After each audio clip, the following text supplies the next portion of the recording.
How to sign in T3 Arena. Hi everyone, welcome back to another video from Tech for Gamers.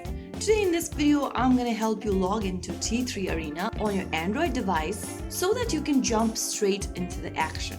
First things first, make sure that you download the T3 Arena application from your Google Play Store or your App Store, and once you are done installing the app, launch it open. The game will then download the additional resources needed for the game, and once it is done, you will come across this page.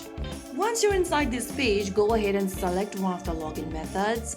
You can choose your sign-in method from TapTap, or you can also play as a guest or log in with Google.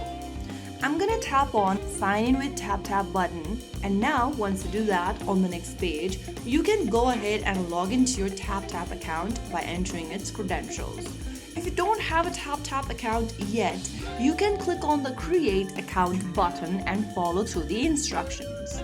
But if you do, click login and enter your email and then your password, or you can also type in your phone number or your password and click login. Soon after you do that, you'll see this interface where you need to click agree. Now after you sign in, you will see this kind of an interface. Here you can go ahead and enter a nickname for yourself and click confirm. Soon after you do that, you will then be able to see that you have successfully logged in, and you can now start playing. Follow through the in-game tutorial and you'll be able to complete the tutorial in no time. Just follow through the steps, and once you complete the tutorials, you'll be able to start your mission. So that is how it's super easily done. If you found the video helpful, don't forget to like, share and subscribe to our channel. I will be back again in the next video. Thank you for watching.